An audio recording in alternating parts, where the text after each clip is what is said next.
Welcome back.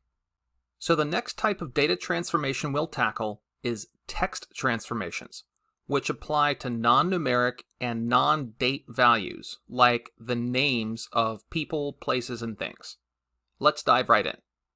So one very common scenario when working with real-world data that requires a type of text transformation is dealing with misspelled text data or inconsistencies with how things are spelled. As an example, if we look at our city names in our city column, the name of Louisville, Kentucky is misspelled as Louisville. Incidentally, the name of Louisville, Kentucky is often also mispronounced as Louisville.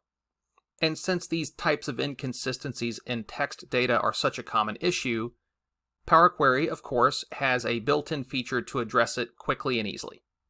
So to correct this misspelling, we'll first select the column as usual, and then since we're not creating a new column, but simply transforming the values in our selected column in place, we'll stay on the Transform tab. And then if we look at the Any Column section of the ribbon, we'll see that there is a Replace Values button. So I'll go ahead and click that. And this is pretty straightforward, especially if you've ever used Find and Replace. We basically just need to type the value we want to replace, which is Louisville,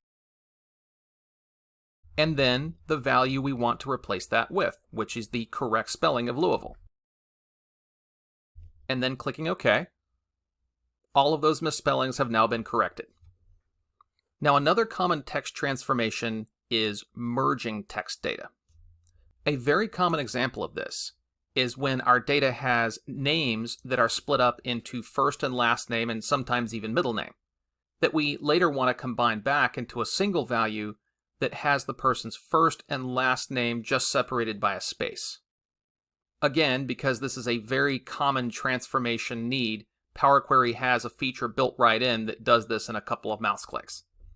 So first we need to select the two columns we want to merge.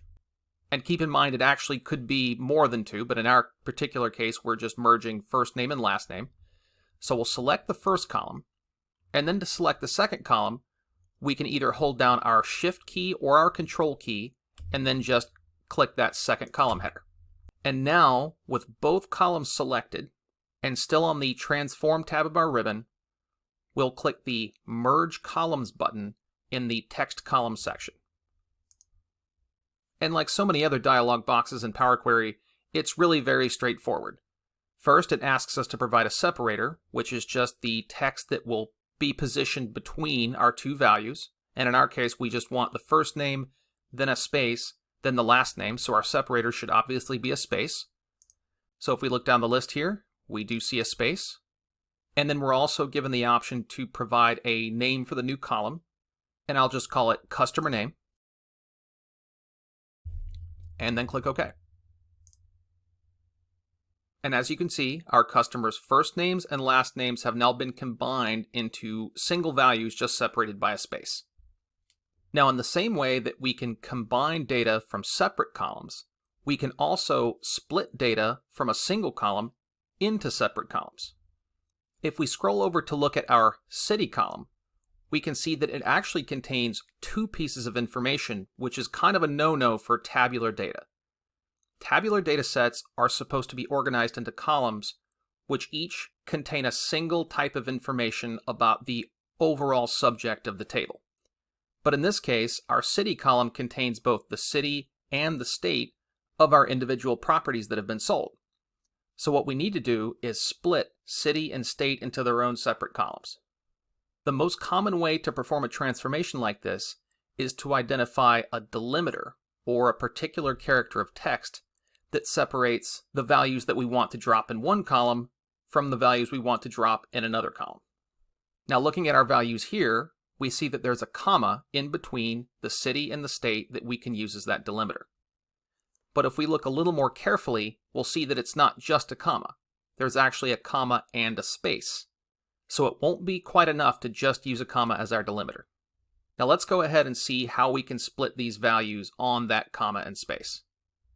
So first I'll select the city column, and now in the text column section of the Transform tab, I'll click the Split Column button, because that's exactly what we're trying to do. Now we've already identified that we have a delimiter that we can split this column on, So we'll choose the by delimiter option. And by default, Power Query is guessing that we'll want to use a comma as our delimiter. But again, because our values are separated by a comma and a space, we'll need to use a custom delimiter. So let's click this drop-down list and then roll down to Custom. And now we can actually type in the delimiter we want to use, which is just a comma and then a space. Now we don't need to change the other defaults. For example, it's fine to split at each occurrence of the delimiter because we only expect to have one comma per value. Now, if there were the possibility of having multiple commas in our individual text values, we might need to be more strategic in terms of whether we split at the leftmost, rightmost, or each occurrence of the delimiter. But for our purpose here, each occurrence will work fine, so we'll go ahead and click OK. And we've now successfully split our city and state values into their own columns. So now, of course, I just need to rename our columns.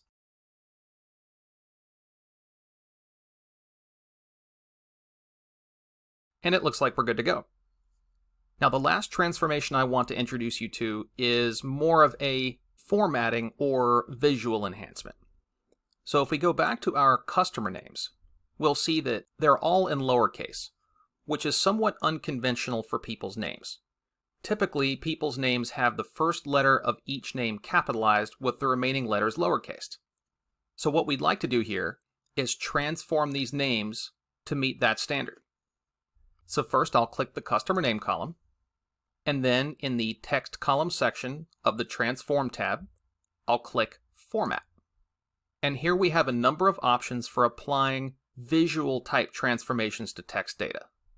We could optionally uppercase every letter of our names, but what we're looking for is basically capitalizing each word, making the first letter of each name uppercase. So we'll choose that. And I think that looks a lot better. Now I do want to emphasize that there are a lot more text transformation methods than I've shown you here. My goal is not to show you every single transformation method that Power Query makes available to us. My goal is to show you the ones that you'll use most of the time and get you familiar enough with the structure and layout of the menus that you can find the ones that you need that maybe you don't already have experience with. Okay. Up next, we'll round out our survey of data transformations by exploring Power Query's features for working with date and time data. I'll see you then.